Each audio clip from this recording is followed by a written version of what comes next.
এই কথা বলার পরে আবু হুরায়রা অজ্ঞান হইয়া জমিনের মধ্যে পড়ে গেছে। আবার আবু হুরায়রা রাদিয়াল্লাহু তাআলা আনহুর যখন নাকি জ্ঞান ফিরে আসলেন, আবার একই কথা সাহাবীদের, আবু হুরায়রা রে, নবীজির কাছের সাহাবী তুমি, তোমার কাছে অনেক হাদিস বলেছে নবীজি, ওই থেকে নবীজির কথা থেকে আমাদেরকে একটা উত্তম হাদিস শোনাও, যেটা আমাদের নাজাতের জন্য যথেষ্ট হয়ে যাবে। এই কথা বলার পরে আবার আবু হুরায়রা অজ্ঞান হয়ে জমিনের মধ্যে পড়ে গেলেন। কিছুক্ষণ পরে আবার জ্ঞান ফিরে আসলেন, আবার সাহাবীরা একই কথা বললেন, আবার অজ্ঞান হয়ে জমিনের মধ্যে পড়ে গেলেন। এই এমন কইরা তিনবার তিনি জমিনের মধ্যে পড়ে গেলেন। শেষবার বললেন, সাহাবীরা রে শোনো রে, শোনো শোনো শোনো। তখন বললেন, হে আবু হুরায়রা বলেন, কি বলবেন? তখন বললেন, নবীজি এমন একটা হাদিস আমার কাছে বলেছে, ওই হাদিসটা আমিও শুনে খুব আফসোস করেছি। সাহাবীরা বললেন, ও আবু হুরায়রা, ওই হাদিসটা আমাদেরকে শোনান, আমরা শুনতে চাই, আমরা জানতে চাই, আমরা শিখতে চাই। আবু হুরায়রা ডাক দেয়া বললেন, সাহাবীরা রে তাহলে শোনাও, নবীজি বলেছেন কাল কিয়ামতের ময়দানে 3 শ্রেণীর ব্যক্তিকে উঠাইবে। কয় শ্রেণী? কয় শ্রেণীর? এ সাহাবীরা, এক শ্রেণীর ব্যক্তি হইল হাফেজে কোরআন। কি? হাফেজে কোরআন। আর এক শ্রেণীর ব্যক্তি হইল শহীদগণ। আর এক শ্রেণীর ব্যক্তি হইল ধনবান সম্পদওয়ালা। কয় শ্রেণীর হইল? রে সাহাবীরা, ওই 3 শ্রেণীর ব্যক্তি যখন উঠাইবে, তখন হাফেজে কোরআন আলেমগণ তখন তারা দৌড়াইয়া আল্লাহর কাছে যাইব আর বলব, প্রভু কিয়ামতের মাঠে হাসরের ময়দানে হিসাবের বেলায় আমাদেরকে আপনার প্রতিদান দান করেন। ওগো প্রভু, আমরা কোরআনের বাণী প্রচার করেছি, আমরা কোরআনের দ্বারবাহক ছিলাম। তখন আল্লাহ রাব্বুল আলামিন বলবে, বান্দারে না রে, না না না না, এটা আমার জন্য ছিল না, এটা ছিল মানুষের বাহবা পাওয়ার জন্য। সুন্দর করে তেলাওয়াত করেছ, মানুষ বলেছে কি চমৎকার তেলাওয়াত, কিন্তু আমাকে সন্তুষ্ট করার জন্য পড়ো নাই। এরে বাংলা, আজকে আমার থেকে তোমার কোনো বিনিময় নাই, সব কিছু ধূলিসাৎ করে দিলাম, আমার কোনো কিছু করার নাই। তখন ওই ব্যক্তি শুধু আফসোস করতে থাকবে, হায় হায় করবে। তখন ওই শহীদ ব্যক্তি দৌড়ায় আল্লাহর কাছে যাইবে, প্রভু প্রভু গো, আপনার দিনকে টিকিয়ে রাখার জন্য, আপনার ইসলামকে টিকিয়ে রাখার জন্য, ও আল্লাহ, কাফেরের কাছে আমি শাহাদাত বরণ করেছি, মৃত্যু বরণ করেছি, আমি শহীদ হয়েছি, আপনার রাস্তার মধ্যে আমি মৃত্যু বরণ করেছি, আমাকে প্রতিদান দেন কিয়ামতের ময়দানে। তখন ওই ব্যক্তির কথা শুনা আমার আল্লাহ রব্বুল আলামিন ডাক দিয়া বলবে, রে শহীদ, হে শাহাদাত বরণকারী, তুমি কিন্তু আমাকে সন্তুষ্ট করার জন্য তুমি শহীদ হও নাই, তুমি বীরত্ব দেখাইছ, বাহাদুরি দেখাইছ, আর তুমি বাহাবা পাওয়ার জন্য এমন একটা হুঙ্কার দিয়েছ, কিন্তু আমার দিনের জন্য তোমার অন্তরের মধ্যে লেশ মাত্র তোমার কোনো ইচ্ছা ছিল না, তুমি বেড়াগিরি করার জন্য তুমি শাহাদাত বরণ করেছ। আজকে আমার কাছে কোনো প্রতিদান নাই, যাও যাও যাও, দুনিয়াবাসী তো তোমার প্রতিদান দিয়েছে।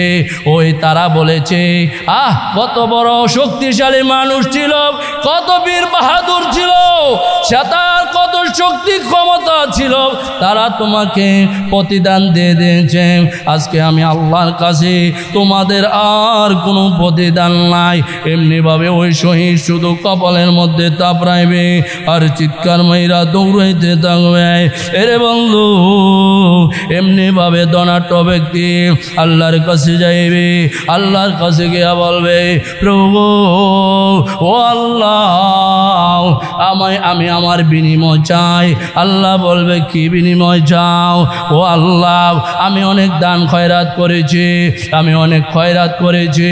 তখন আল্লাহ রাব্বুল আলামিন বলবে বান্দা রে তুমি দান খয়রাত করেছ পৃথিবীতে যশ খ্যাতি কামানের জন্য, সুনাম কামানের জন্য। মানুষ তোমাকে দানবীর বলবে, মানুষ বলবে হ্যাঁ কত বড় দানবীর দেখছো নে, কত উদার মনের মানুষ। এমনভাবে তুমি ওই যশ খ্যাতি কামানের জন্য দান খয়রাত করেছ, আমার সন্তুষ্টির জন্য তুমি দান খয়রাত করো নাই। আজকে আমার থেকে তোমার কোনো প্রতিদান নাই। যাও যাও যাও, যা কিছু পাইছো দুনিয়াতে পাইছো। فمن كان يرجو لقاء ربه فليعمل عملا صالحا ولا يشرك بعبادة ربه أحدا। الله أكبر।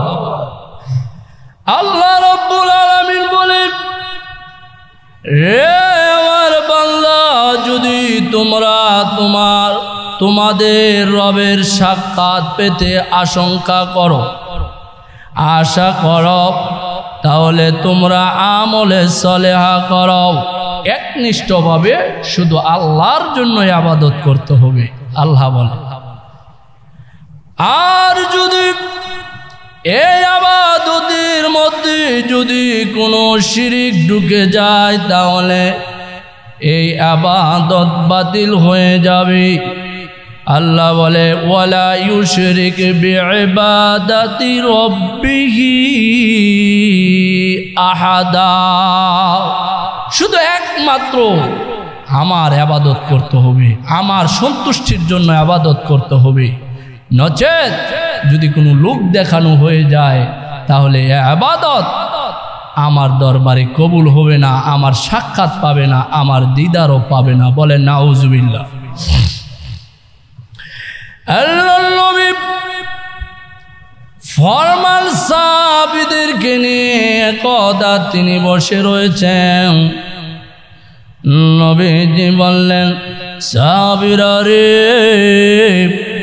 তোমাদের জন্য আমার যে ভয় ভীতি হয় ওইটা হলো তোমাদের যে আমল নষ্ট হয়ে যাবে, ওইটা হলো ছোট শিরিক। কি শিরিক? ছোট শিরিক। সাহাবায়ে কেরাম আরজ করলেন ইয়া রাসূলুল্লাহ ইয়া হাবিবাল্লাহ, ওগো আল্লাহর নবী ছোট শিরিক আবার কি আমাদেরকে জানায়া দেন। তখন নবীজি ডাক দিয়ে বললেন সাহাবীরা রে ছোট শিরিক হইল রিয়া। রিয়া ছোট শিরিক কি? রিয়া। রিয়া হলো লৌকিকতা, লুক দেখানো ইবাদত। সাহাবীরা রে যখন তোমাদের ইবাদতের মধ্যে রিয়া ঢুকে যাবে, লৌকিকতা ঢুকে যাবে, তখন ইবাদত বাতিল হয়ে যাবে। আল্লাহর নবী ফরমান আবু হুরায়রা থেকে বর্ণিত নবীজি বলেন কিয়ামতের ময়দানে অনেক মানুষ গিয়া আল্লাহ তাআলার কাছে গিয়া হাজির হইয়া যাইব। ওই মানুষ গিয়া বলবে প্রভু দুনিয়াতে নামাজ পড়েছি, আজকে আমাদেরকে নামাজের প্রতিদান দেন। দুনিয়াতে আমরা হজ করেছি, আমাদের হজের প্রতিদান দেন। দুনিয়াতে আমরা দান খয়রাত করেছি, দান খয়রাতের প্রতিদান দেন। তখন আল্লাহ রাব্বুল আলামিন ডাক দিয়া বলবে রে নামাজিরা রে এই প্রতিদান তোমরা দুনিয়াতে পেয়ে গেছ, তোমরা দুনিয়াতে পেয়েছ। তখন ওই মানুষগুলো আফসোস করবে আর বলবে আল্লাহ কি বলেন, দুনিয়াতে আমরা আবার কি প্রতিদান পাইলাম। আল্লাহ রাব্বুল আলামিন বলবে রে এ নামাজিরা শোনো, দুনিয়াতে তুমি নামাজ পড়েছ, তোমাকে মানুষের নামাজি বলবে, এই জন্য তুমি নামাজ পড়েছ। অনেকে তোমারে নামাজি বলেছে, তুমি বাহাবা পাইছ, অনেক সম্মান ইজ্জতের আশা আকাঙ্ক্ষা করেছ, তুমি অনেক আশা আকাঙ্ক্ষা করছ, তোমাকে মানুষেরা সম্মান ইজ্জত করেছে, তুমি কিন্তু আমার সন্তুষ্টির জন্য নামাজ পড়ো নাই, আমার কুদরতে পায়ে সাজদা দাও নাই। এরে নামাজি, দুনিয়াতে তো তুমি তোমার প্রতিদান পাইছ, আজকে তোমার কোনো প্রতিদান নাই। তখন ওই ব্যক্তিটা শুধু কানবে আর দৌড়াইবে। এমন করে অনেক মানুষের আমলনামা নস্যাৎ হয়ে যাইব, তারা শুধু কপালের মধ্যে থাপড়াইব আর বলবে, হায় হায় হায়, এত কষ্ট করে ইবাদত করলাম, আজকে আমাদের ইবাদতের কোনো বিনিময় পাইলাম না, ইবাদতের কোনো বিনিময় পাইলাম। আমাদের সমাজের অবস্থা বর্তমান দেখেন, ওই দিনের বিবৃতি আমরা দেখেছি, মক্কার ইমাম পর্যন্ত বিরক্ত বোধ করেছে, যারা হজ করতে যায় তারা এখন সেলফি তোলাতে ব্যস্ত, ঠিক কিনা ঠিক? যারা উমরা করতে যাচ্ছে প্রত্যেকেই সেলফি তোলাতে ব্যস্ত, এই তওয়াফ করার সময় তারা সেলফি তোলাতে ব্যস্ত। কেন? ইবাদত কেন প্রকাশ হবে, ঠিক কিনা ঠিক? গে চত্বর দিতেছে আর সেলফি একটা মাইরা দিছে, উমরা করতে যাইতেছে, প্লেনে উঠতেছে, একটা সেলফি মাইরা দিছে, একটা ছবি তুলে পাঠাই দিছে, এখন আমি এই জায়গাতে আছি, একটা সেলফি তুলে পাঠাই দিছে, একটা ছবি তুলে পাঠাই দিছে, আছে কি নাই? ওই ব্যক্তিরা ডেকে ডেকে বলবে, প্রভু গো, তোমার খানায় কাবা জিয়ারত করেছি, হাবিবের রওজা জিয়ারত করেছি গো, প্রভু গো, এই হজের বিনিময় আমাদেরকে দেন, উমরার বিনিময় দেন। তখন আল্লাহ রাব্বুল আলামিন ডাকা দেয়া বলবে, এই বান্দারে, দুনিয়াতে তুমি যে হজ করেছো, প্রকাশ করেছো, বাহবা পাইছো, মানুষদেরকে দেখাইছো, এরে বাংলা, দুনিয়াতে মানুষে তোমার এই দাম দিয়ে দিছে, প্রতিদান দিছে, আমার কাছে আর কোনো কিছু নাই। এই জন্য আল্লাহর নবী বলেন, আমি ওই উম্মতের আমলের জন্য অনেক ভয় করি, যে আমার উম্মতের আমল করবে লোক দেখাইবার জন্য। এটা হলো ছোট শিরিক। এই শিরিক করার কারণে আল্লাহ রাব্বুল আলামিন বান্দার আমল নামাগুলো বিনষ্ট করে দেবে, ধূলিসাৎ করে দেবে। আবু হুরায়রা রাদিয়াল্লাহু তাআলা আনহু থেকে আরেকটি হাদিস বর্ণিত, সাহাবায়ে কেরাম ওই আবু হুরায়রা রাদিয়াল্লাহু তাআলা আনহুর কাছে গেলেন, তিনি অনেক হাদিস বর্ণনা করেছে। আবু হুরায়রা রাদিয়াল্লাহু তাআলা আনহু, তিনি নবীজির কাছের সাহাবী ছিলেন, একবারে পাশে বসে থাকতো। নবীজি যখন নাকি যে কথা বলতো, আবু হুরায়রা তখন ওই কথাগুলোই নোট করত। আর এইগুলো হলো আমার নবীজির বরকতের কারণে, বলেন সুবহানাল্লাহ। একদিন নবীজি বললেন, এ সাহাবীরা, কে কিনিবা আমার কাছ থেকে? ওই নবীজির সাহাবী আবু হুরায়রা চাদর বিছাই দিছে, এইভাবে চাদর বিছিয়ে দিছে। আল্লাহ নবী গো, আমি কোনো নিতে চাই না, আমি এলেম নিতে চাই, যা আপনি বলবেন যাতে আমার মনে থাকে। সুবহানাল্লাহ বলেন। আবু হুরায়রা সবচেয়ে বেশি হাদিস বর্ণনা করেছে, তিনি সবচেয়ে বেশি হাদিস লিখছেন। এই আবু হুরায়রা তার কাছে সাহাবীরা গিয়া বলল, এই আবু হুরায়রা, তুমি তো নবীজির কাছের একেবারে সাহাবী, তুমি তো নবীজি যে হাদিসগুলো বলেছে তুমি তো ওইগুলো জানো, তার মধ্য থেকে যে উত্তম একটা হাদিস বলেছে ওই হাদিসটা আমাদেরকে শোনাও। সুবহানাল্লাহ বলেন। এই কথা বলার পরে আবু হুরায়রা অজ্ঞান হইয়া জমিনের মধ্যে পড়ে গেছে।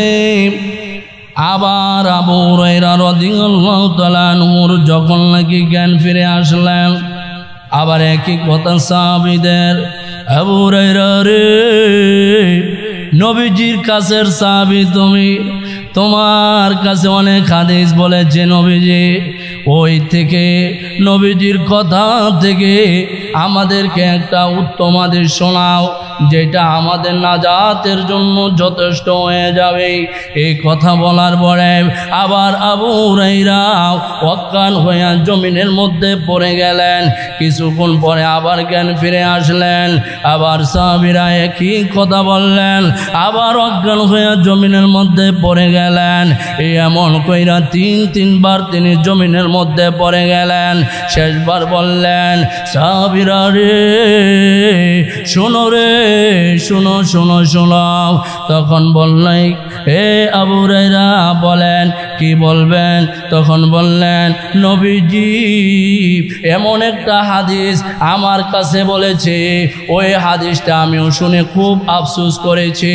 সাহাবীরা বললেন, ও আবু হুরায়রা, ওই হাদিসটা আমাদেরকে শোনান, আমরা শুনতে চাই, আমরা জানতে চাই, আমরা শিখতে চাই। আবু হুরায়রা ডাক দেয়া বললেন, সাহাবীরা রে তাহলে শোনাও, নবীজি বলেছেন কাল কিয়ামতের ময়দানে 3 শ্রেণীর ব্যক্তিকে উঠাইবে। কয় শ্রেণী? কয় শ্রেণীর? সাহাবীরা, এক শ্রেণীর ব্যক্তি হইল হাফেজে কোরআন। কি? হাফেজে কোরআন। আর এক শ্রেণীর ব্যক্তি হইল শহীদগণ। আর এক শ্রেণীর ব্যক্তি হইল ধনবান সম্পদওয়ালা। কয় শ্রেণীর হইল? রে সাহাবীরা, ওই 3 শ্রেণীর ব্যক্তি যখন উঠাইবে তখন হাফেজে কোরআন আলেমগণ তখন তারা দৌড়াইয়া আল্লাহর কাছে যাইব আর বলব, প্রভু গো, কিয়ামতের মাঠে হাসরের ময়দানে হিসাবের বেলায় আমাদেরকে আপনার প্রতিদান দান করেন। ওগো প্রভু গো, আমরা কোরআনের বাণী প্রচার করেছি, আমরা কোরআনের দ্বারবাহক ছিলাম। তখন আল্লাহ রাব্বুল আলামিন বলবে, বান্দারে না রে, না না না না, এটা আমার জন্য ছিল না, এটা ছিল মানুষের বাহবা পাওয়ার জন্য। সুন্দর করে তেলাওয়াত করেছ, মানুষ বলেছে কি চমৎকার তেলাওয়াত, কিন্তু আমাকে সন্তুষ্ট করার জন্য পড়ো নাই। এরে বাংলা, আজকে আমার থেকে তোমার কোনো বিনিময় নাই, সব কিছু ধূলিসাৎ করে দিলাম, আমার কোনো কিছু করার নাই। তখন ওই ব্যক্তি শুধু আফসোস করতে থাকবে, হায় হায় করবে। তখন ওই শহীদ ব্যক্তি দৌড়ে আল্লাহর কাছে যাইবে, প্রভু প্রভু গো, আপনার দিনকে টিকিয়ে রাখার জন্য, আপনার ইসলামকে টিকিয়ে রাখার জন্য ও আল্লাহ, কাফেরের কাছে আমি শাহাদাত বরণ করেছি, মৃত্যু বরণ করেছি, আমি শহীদ হয়েছি, আপনার রাস্তার মধ্যে আমি মৃত্যু বরণ করেছি, আমাকে প্রতিদান দেন কিয়ামতের ময়দানে। তখন ওই ব্যক্তির কথা শুনা আমার আল্লাহ রব্বুল আলামিন ডাক দিয়া বলবে, রে শহীদ, হে শাহাদাত বরণকারী, তুমি কিন্তু আমাকে সন্তুষ্ট করার জন্য তুমি শহীদ হও নাই, তুমি বীরত্ব দেখাইছ, বাহাদুরি দেখাইছ, আর তুমি বাহাবা পাওয়ার জন্য এমন একটা হুঙ্কার দিয়েছ, কিন্তু আমার দিনের জন্য তোমার অন্তরের মধ্যে লেশ মাত্র তোমার কোনো ইচ্ছা ছিল না, তুমি বেড়াগিরি করার জন্য তুমি শাহাদাত বরণ করেছ। আজকে আমার কাছে কোনো প্রতিদান নাই, যাও যাও যাও, দুনিয়াবাসী তো তোমার প্রতিদান দিয়েছে। ওই তারা বলেছে, আহ কত বড় শক্তিশালী মানুষ ছিল, কত বীর বাহাদুর ছিল, সে তার কত শক্তি ক্ষমতা ছিল, তারা তোমাকে প্রতিদান দিয়ে দিয়েছে। আজকে আমি আল্লাহর কাছে তোমাদের আর কোনো প্রতিদান নাই। এমনিভাবে ওই শহীদ শুধু কপালের মধ্যে তাপড়াইবে আর চিৎকার মাইরা দৌড়াইতে থাকবে। এরে বন্ধু, এমনিভাবে ধনাঢ্য ব্যক্তি আল্লাহর কাছে যাইবে, আল্লাহর কাছে গিয়া বলবে, প্রভু ও আল্লাহ, আমি আমার বিনিময় চাই। আল্লাহ বলবে কি বিনিময় চাও? ও আল্লাহ, আমি অনেক দান খয়রাত করেছি, আমি অনেক খয়রাত করেছি। তখন আল্লাহ রাব্বুল আলামিন বলবে, বান্দা রে, তুমি দান খয়রাত করেছ পৃথিবীতে যশ খ্যাতি কামানোর জন্য, সুনাম কামানোর জন্য।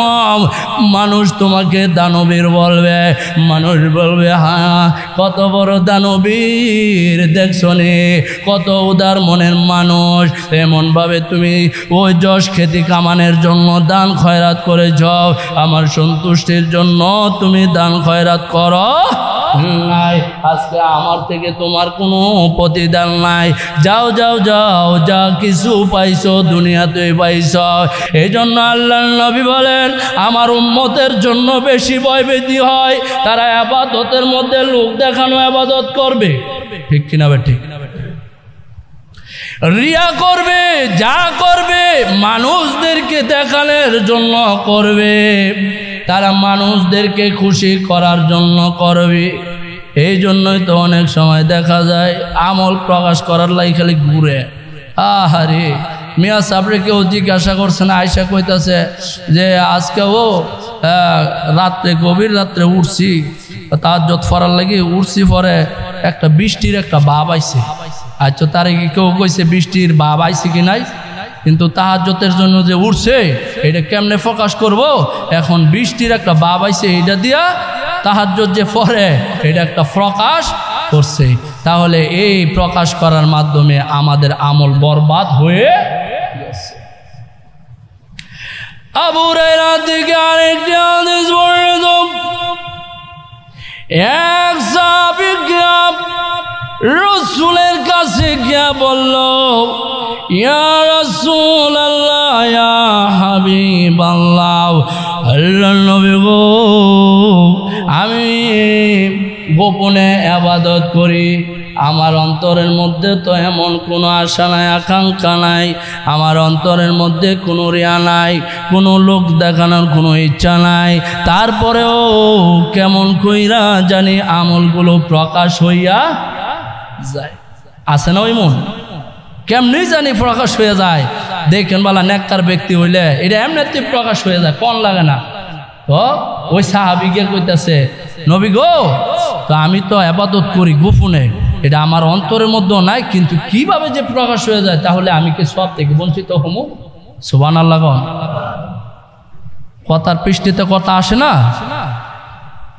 আল্লাহর নবী বললেন, সাহাবী, তোমার অন্তরে যদি এই কোনো মনোভাব না থাকে, লোক দেখানো রিয়ার কোনো ভাব না থাকে, তোমার যদি কোনো মানুষদেরকে দেখানোর জন্য ইবাদত যদি না করো, তারপরেও যদি প্রকাশ হইয়া যায়, এরে সাহাবী, তুমি এক গুণ না, তুমি দ্বিগুণ সওয়াবের অধিকারী হইবা। সাহাবী আশ্চর্য হয়ে গেল, ইয়া রাসূলুল্লাহ, ইয়া হাবিব, এটা আবার কেমনে? তখন নবীজি বলল, সাহাবী রে, এই যে তুমি যে আমল করলা এটা প্রকাশ হয়েছে, প্রকাশ হওয়ার কারণে আবার এই তোমার আমল দেখা আরেকজনে উৎসাহিত হয়েছে, আবার ওই ব্যক্তিও আমল করছে। এই ব্যক্তি আমল করার কারণে, ওই ব্যক্তি উৎসাহ পাওয়ার কারণে তোমার আমল নামাও, তোমার আমল নামার ভিতরেও ওই ব্যক্তির সওয়াব তোমার আমল নামার মধ্যে আসতে থাকবে। আর জোরে বলেন সুবহানাল্লাহ। এই জন্য দেখেন বলা, আমরা মসজিদ মাদ্রাসার টাকা তুললে ওই বাজান প্রকাশ্যে কন, জোরে কন, দাঁড়ায়া কন, কেন? আপনার দেহা দিয়ে আরেকজনে দিতে পারে কি পারে না? পারে কি পারে না? এই জন্য যে ব্যক্তি প্রথম যে নাম লেখাইছে তারে দেখে যত মানুষ উৎসাহিত হয়েছে, প্রত্যেকের সওয়াব তার আমল নামার মধ্যে যাইব। সুবহানাল্লাহ কন। কিন্তু অন্তরের মধ্যে এটা লোক দেখানো যাতে না থাকে, এমন একটা ভাব যাতে না আসে। তাহলে হাদিস দুই ধরনের, এক হাতে দান করো, অপর হাতে যাতে না জানে। আরেকটা হলো যে তুমি প্রকাশ্যে দান করো, যাতে করে তোমার দান দেখে আরেকজন উৎসাহিত হয়। সুবহানাল্লাহ বলেন। এই জন্য আসুন, যারা নাকি মুখলিস বান্দা হবে, আল্লাহর সন্তুষ্টি হাসিল করার জন্য যারা ইবাদত করবে, তারা কখনো রিয়া করবে না, তারা কখনো আমলনামা দেখানোর জন্য করবে না, তারা একমাত্র কার জন্য করব? আরো জোরে কোন কার জন্য করব? আল্লাহর জন্য করবে। এই জন্য আল্লাহ রাব্বুল আলামিন বলেছেন, ফামান কানা ইয়ারজু লিকা রাব্বিহি ফালইআমাল আমালান সালিহান ওয়ালা ইউশরিক বিইবাদাতি রাব্বিহি আহাদা। এই জন্য আল্লাহ রাব্বুল আলামিন বলেছেন, রে বাংলা, একনিষ্ঠভাবে তোমরা তোমাদের রবের ইবাদত করো, ইবাদতের মধ্যে কোনো শিরিক কইরো না। আর মুখলিস বান্দারা যারা একনিষ্ঠভাবে ইবাদত করে তাদেরকে মুখলিস বান্দা বলে। তারা কখনো ইবাদতের মধ্যে রিয়া করে না, কখনো লোক দেখানোর জন্য ইবাদত করে না। কিন্তু আমাদের সমাজের ইবাদতের অবস্থা যা হয়েছে বাজান, বাপ মারা গেছে কবরে নাইমা সেলফি তোলে, আছে কি নাই? কবরের মধ্যে নাইমা আজকে সেলফি তুলে, নাউজুবিল্লাহ কর। ভয় ভীতি একেবারে উঠা গেছে। বাপ মারা গেছে, মা মারা গেছে, তুমি কবরের মধ্যে নাইমা ছবি তোলার কি হইল? কেউ আমাদের মন মানসিকতা কোথায় গিয়ে দাঁড়াইছে আজকে?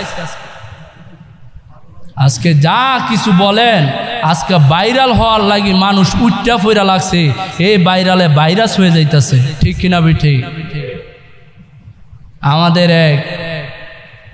আমাদের গরুয়ার এক হাফেজ হইছে, মাওলানা ওবেলে হইছে, যারা নাকি অনলাইন চালান দেখবেন, তার নামও ওমর ফারুক আজমি কইরা একটা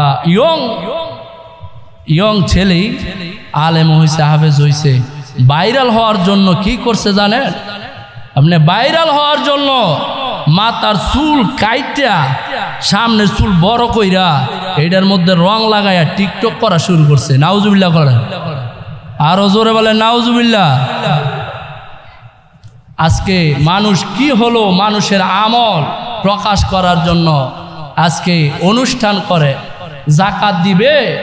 আজকে মানুষ ওই যে সব কিছু সংবাদপত্র, এই পত্র সেই পত্র আজকে লেখালেখি করে, এই বিবৃতি লেখে একবারে তুল কালাম শুরু করে দেয়। কেন? এটা কি কোনো গণমাধ্যম লাগছে? এটা কি কোনো জনকল্যাণের কাজ যে তোমার বিলের মধ্যে মাছ ছাড়তেছে, মানুষ এসে দেখলে যে মৎস্য কল্যাণ থেকে মানুষ আসছে, অধিদপ্তর থেকে, এটা কোনো বিবৃতি দেওয়ার দরকার আছে? এটা কি এরকম নাকি? নাকি যাকাত দেওয়া এটা একটা আমল? হ্যাঁ, যাকাত দেওয়া এটা কি আমল? তাহলে তুমি যে আমলকে সংবাদপত্র বিবৃতি দিয়া যে প্রকাশ করতেছ, আমলটা তো বাদ করে লাইলেন, আমলটা তো আর পাইলেন না। মরার পরে তো এটার বিনিময় আর পাইলেন না। বাদ এই জন্য আমাদের আজকে লোক দেখানো ইবাদত। মানুষ মারা যাওয়ার পরে কই রে তোর বাবা মারা গেছে, মানুষের যদি না খাওয়াস মানুষে কি কইব? লোকের ডরে ভয়ে বিরাট অনুষ্ঠান করে, আর খাওয়াইতেছে, ও খাওয়াইতেছে। পরের মাসে হ্যাঁ নামাজও মা বাবা লাগি দোয়া করে না, হ্যাঁ, তারপরে মাসে মাসে হুজুর নিয়ে বা নিজেও দোয়া করে না। কেন এই অবস্থা? কেন? মা বাবা মারা গেছে 3 দিনও যাইতে পারে না। আরে 3 দিন তো মা বাবার জন্য সন্তানের সুখ করা দরকার। এটা প্রতিবেশীরা তারে খাবার দিব। আজকে প্রতিবেশী খাওয়ার লাগে আর খালি গুটাইতেছে, খাওয়াইতি না, খাওয়াইতি না। আর 3 দিনও তো যাইতে পারছে না, এর শোকটা কাটাও। 5 দিন 6 দিন পরে কর না, 3 দিন তো প্রত্যেকেরই শোক থাকে। তো খাওয়াইতি না, খাওয়াইতি না, পরে কইতেছে খাওয়া মুদ, আমার তো তৌফিক নাই, 40 জন খাওয়াইতে পারবো। আই খেয়ে রে, আমরা বংশের একবারে ইজ্জত পাইরা লাগবি, তুই না পারলে আমরা দিমু। বড় করে একটা অনুষ্ঠান কর, আমাদের বংশের একটা নাম হোক না।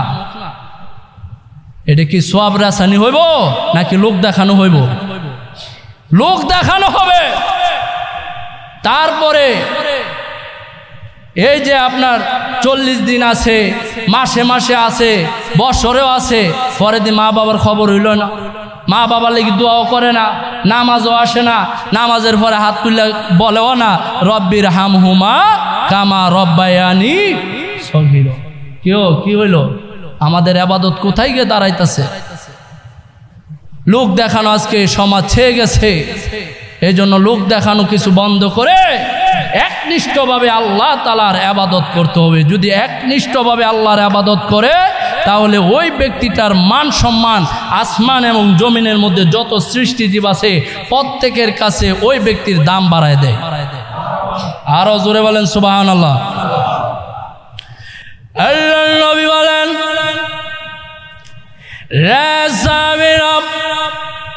কোন ব্যক্তি যদি একমাত্র আল্লাহ তাআলার জন্য, আল্লাহ তাআলার সন্তুষ্টি হাসিল করার জন্য যদি ইবাদত করে রে, তখন আল্লাহ তাআলা জিবরাইলকে ডাক দেয়া বলে, জিবরাইল রে, এ আমার বান্দা আমার সন্তুষ্টির জন্য আমার ইবাদত করে, গভীর রাতে উঠা আমার কুদরতি বায়ে সেজদা দিয়া পইরা থাকি, গভীরে কোরআন তেলাওয়াত করে, এরে হাঁটতে ফিরতে চলতে ফিরতে আমার জিকির করে, আমার হাবিবের দুরূদ পড়ে। এরে বান্দা, এ জিবরাইল শোনাও, এ আমার বান্দা শুধু একমাত্র আমার রেজামন্দি হাসিল করার জন্য ইবাদত করে।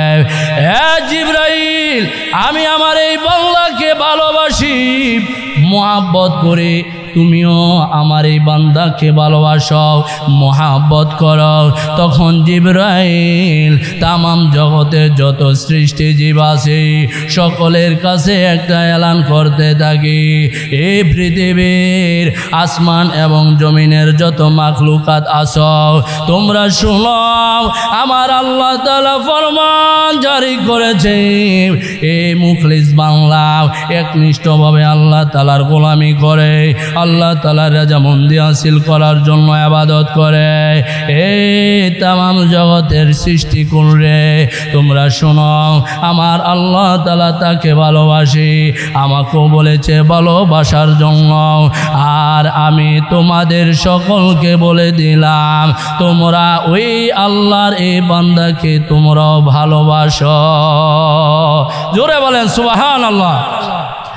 এই জন্য দেখবেন যারা আল্লাহর ওলি হইছে, এই এক আল্লাহর ওলি বনের ভিতরে গেছে, বনের ভিতরে যাওয়ার পরে রে মাজান কাষ্ট কারছি, দুনিয়ার কারো কাছে দাম নাই, এমনকি বউর কাছেও দাম নাই। আরে এত বড় আল্লাহর ওলি, মানুষে দূর থেকে শূন্য আইসে মুরিদ হইতো, আইসে পরে বেড়া আল্লাহর ওলির বউ তো বেশি একটা বালা না, আইসে পরে ইমন বদ বুড়া কইতেছে আরে হের কাছে আইসো মুরিদ হইতা, ইমন একটা লোকের কাছে আর দুনিয়া বিচারে লোক পাইছো না, এখন কইতেছে আরে সব না সেটা কি কো আল্লাহর ওলির বউ ওই আল্লাহর ওলির ব্যাপারে বদ বুড়া কয়, ইমন আছে না সমাজে? দেখেন বালা, যদি নিজের স্বামী যদি বড় ওলি হয়ে যাগা, ওলি মানতে রাজি না, এক স্ত্রীর স্বামী বড় ওলি হয়ে গেছে, ওলি হয়েছে ওরা কি ওলি হয়েছে জানেননি, মনে করেন যে উপরটা উড়াল দিয়া তিনি এক জায়গা থেকে আরেক জায়গার মধ্যে যাওয়ার পরে একদিন স্ত্রীরে দেখাইবো যে কি যে আমি আল্লাহ তাআলা আমার বেলায়েতের ক্ষমতা দিছে, এখন স্ত্রীর সামনে দেখতে উড়াল দিয়ে গেছে, উড়াল দিয়ে যাওয়ার পরে স্ত্রী কইতেছে আরে বাবা রে আজকে যে বড় ওলি দেখছি, ও হ্যাঁ, স্বামী কইতেছে কি দেখছ? দেখছি ওই বাইর থেকে একটা উড়াল দিছে, আর কই যে গেছে পরে আর দেখলাম না, এটা তো আমি আসলাম। বলে আপনি আসলেন? হ, এই জন্য দেখছি ফাঁসার এন্দা একটু বাঁকা আসিল, উড়াল দেওয়ার সময় এটা সাদা ফিডের এন্দায় একটু ব্যাংকা হয়ে আসিল। নাউজুবিল্লাহ কন, যদি নিজের স্বামী যদি বড় ওলি হয়ে যাগা, স্ত্রী এটা মানতে রাজি না, তুমি যে 6 নম্বরের ওলি এটা আমি জানি, ওই এমন একটা তিরস্কার করে আল্লাহর ওলির স্ত্রী এমন বদবুরা মানতে রাজি না, কিন্তু আল্লাহ তাআলার কাছে তিনি খুবই গ্রহণযোগ্যতা লাভ করেছে। ওই মানুষেরা এসে কইতাছে যে আল্লাহর ওলি কই, আমরা তো তার কাছে আসছি মুরিদ হওয়ার জন্য, এখন ওই স্ত্রী ইমন বদবুরা বলতেছে, খারাপ বলতেছে, তার কাছে কেন আসলা? আর দুনিয়ার মানু নাই, তার কাছে কেন আসলা? আর দুনিয়ার মানু পাইছো না? এখন এইগুলো শোনার পরে এখন ওই বক্তবিন্দুরা বলতেছে হাই হে হে রে, নিজের স্ত্রী কথা বলে, ধর মানুষের তো শুনলাম প্রশংসা, নিজের ঘরের লোকই খারাপ বলে, জায়গা রে আর থাকতাম না, মুড়িদ হইতাম না, যাইতেছে যাওয়ার পরে এখন বলতেছে রে আমরা যেহেতু আইসি হুজুরের লোক একটু দেখা করে লই, ঠিক কিনা বেঠি? যেহেতু এত দূরের থেকে আইসি হুজুরের লোক একটু সাক্ষাৎই করে যায়। হ্যাঁ কইতে না আর সাক্ষাৎ করে গিয়ে নিজের স্ত্রী হইতেন কইতেছে আর কি হই বইনি। এখন দেখতাছে যে এই রাস্তা দিয়ে যে দইরা যাইতেছে, এখন দেখতাছে আল্লাহর ওলি কাষ্ঠকে কাইঠা আর রশি নাই, তারপরে তার বহন করার কোনো বাহনও নাই। তখন দেখতাছে এই কাষ্ঠকে সাপ দিয়া দড়ি বানায় ফেঁসায়া বান দিয়া আর বাঘের উপরে এই কাষ্ঠর বোঝা লাইখা আর এ বেত দিয়া বাড়িয়া বাড়িয়া এখন তিনি এই কাষ্ঠর বোঝা তিনি বাড়িতে আনতেছে। বলেন সুবহানাল্লাহ। ওই বক্তবিন্দুরা ডাক দেয়া বলল রে আল্লাহর ওলি, আমরা আপনার কাছে আসলাম বায়াত গ্রহণ করার জন্য, কিন্তু আপনার স্ত্রী থেকে আপনার কথা শুনে মনটা উইটা গেছি, আমরা চলে যাওয়ার জন্য রওনা হইলাম, কিন্তু এখন দেখি আপনি সাপ দিয়া ওই যে কাষ্ঠগুলো বানছেন আর বাহন বানাইছেন জঙ্গলার হিংস্র বাঘকে, এইটা কেমন কইরা কইল? আমাদের তো কোনো হিসাব কিতাব মিলতেছে না। তখন আল্লাহর ওলি ডাক দেয়া বলল, এই লোক সকলেরা রে তোমরা শোনো শোনো শোনো, আমার স্ত্রীটা বেশি একটা ভালো না, আমার স্ত্রীটা আমার কথা শুনে না, কিন্তু আল্লাহ তাআলার সন্তুষ্টির জন্য আমি এই স্ত্রী নিয়েই খাইতাছি, এই স্ত্রীকে বুঝাইতাছি। আমার স্ত্রী কথা না শোনার কারণে আমি আল্লাহকে সন্তুষ্টি করার জন্য আমি এই স্ত্রীর লগে লাগতেছি। এই জন্য আল্লাহ তাআলা সন্তুষ্টি হইয়া আমার স্ত্রী অবাধ্য থাকার কারণে আল্লাহ তাআলা কুল কায়নাতের যত সৃষ্টি জীব আছে, হিংস্র প্রাণী আছে, সবগুলোকে আমার বাধ্য কথা কইরা দিছে। এই লোক সকলেরা তোমরা শুনো, আমি কোন দুনিয়ার মানুষকে সন্তুষ্ট করার জন্য কাজ করি না, যার কারণে আল্লাহ তাআলা আমার উপর রাজি এবং খুশি হইয়া আজকে জঙ্গলার এই হিংস্র বাঘকে আমার বাহন বানাইছে। দেখছেন খারাপ লইয়া কয়জন চলতারে, বালা লইয়া তো সবই চলতারে, ঠিক কিনা? মহিলারা যদি কিছু উশৃঙ্খল থাকে কিছু বুঝাইন, বুঝাইলে এটা আবার ঠিক হয়ে যায়, এরা খুব নরম মনের মানুষ। আর যদি কিছু খারাপ থাকে এটা লই যদি চলতারেন আল্লাহ তাআলা এর প্রতিদান আপনাকে দিবে মরার পরে। বলেন সুবহানাল্লাহ। এই জন্য শুনলে বাজন জিবরাইল বলে, এই কুল কায়নাতের সৃষ্টি জীবেরা তোমরা শুনো, এই ব্যক্তি একমাত্র কেবলমাত্র আল্লাহ তাআলার জন্য ইবাদত করে, পৃথিবীর কাউরে দেখানোর জন্য ইবাদত করে না। তোমরা তার প্রতি রাজি খুশি হইয়া যাও, আল্লাহ তাআলাও রাজি খুশি হইয়া গেছি। তখন কুল কায়নাতের সকল মানুষেরা তাকে সম্মান করতে থাকে। এরে বান্দা, তখন আর কোনো কিছু বলতে হয় না। রাস্তা দিয়ে হাঁটলে একটা বুজুর্গ ব্যক্তিকে দেখলে মন থেকে একটা সালাম আসে কিনা? আসে কিনা? টাকা দিয়েও সালাম পাইলাম, কিন্তু একটা মাথায় টুপি লাগাইছে, ওই দাড়ি রাখছে, গায়ের মধ্যে নবীজির সুন্নাত পোশাক পরিধান করছে, এই জন্য আর বলতে হয় না তাকে সম্মান দিতে হইব।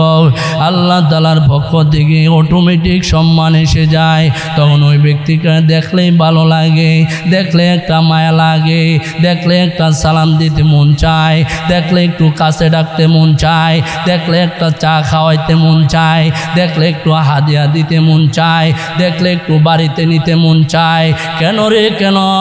এমন হইল কেন? একমাত্র কেবলমাত্র শুধু আল্লাহকে রাজি খুশি করার জন্য। বলেন সুবহানাল্লাহ।